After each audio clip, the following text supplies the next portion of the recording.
ভারতে জনসংখ্যা বৃদ্ধির প্রতিরোধকল্পে জনসংখ্যা নিয়ন্ত্রণ বিল আনার সপক্ষে ঘোষণার সামনে আসার পর Socialist Democratic Party of India পূর্বতন পিএফআই এর অখিল ভারতীয় সভাপতি অ্যাডভোকেট সারাফুদ্দিন আহমেদ বলেছেন, সংঘের মুখ্য চিন্তা হল মুসলমান জনসংখ্যা বৃদ্ধি এবং এ বিষয়ে সংঘের কোনো রকম মন্তব্য চরমতম হাস্যকর।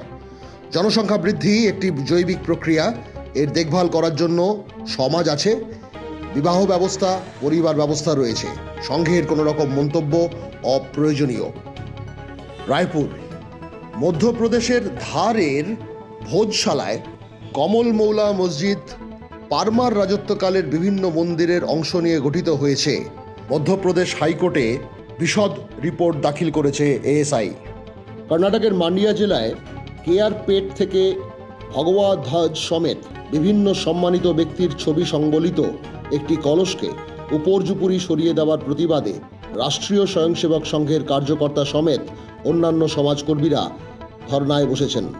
মুম্বাই, মহারাষ্ট্রের বিশালগড় দুর্গে অবৈধ দখলকার উচ্ছেদ অভিযানের সময় এলাকা উত্তপ্ত হয়ে ওঠে। উত্তেজিত জনতা পুলিশের দিকে পাথর ছুঁড়েছে এবং বহু সম্পত্তির ক্ষয়ক্ষতি করেছে বলে জানা গেছে। চেন্নাই, তেনকাশি জেলার ডিএমকের ভূতপূর্ব সম্পাদক পি শিবপদ্মনাথন, কাঞ্চিপুরম জেলার Hindu religious and charitable endowment ডিপার্টমেন্টের দায়িত্বপ্রাপ্ত মন্ত্রী পি কে শেখরবাবুর কাছে এই মর্মে আবেদন করেছেন যেন বিনয় তীর্থ নাদারপট্টিতে একটি সরকারি হায়ার সেকেন্ডারি স্কুলের ক্লাসরুম বানানোর জন্য একটি হিন্দু মন্দিরের অব্যবহৃত জমি দান করা হয়। শ্রীনগর, কাশ্মীরের ডোডা জেলায় গত 34 দিনে ঘটে যাওয়া আতঙ্কবাদীদের সঙ্গে যুদ্ধের পঞ্চম ঘটনায় 4 জন নিরাপত্তারক্ষী খুন হয়েছেন। পাকিস্তানি জৈশে মোহাম্মদের ছায়াসঙ্গী কাশ্মীর টাইগার্স এই ঘটনার দায় গ্রহণ করেছে। শ্রীনগর, কাশ্মীরের অনন্তনাগে 3 দশক বাদে খুলল উমা ভগবতী আম্মা ভারির মন্দির।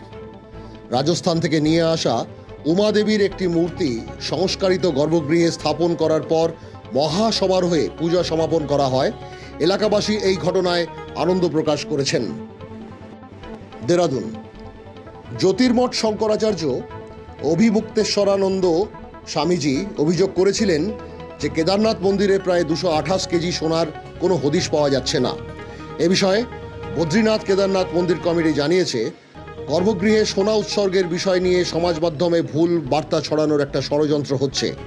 এই 228 কেজি সোনার পুরোটাই দাতা নিজের দায়িত্বে সোনা কেনা থেকে শুরু করে মন্দিরের দেওয়ালে লাগানোর কাজ নিজেই সম্পন্ন করেছেন।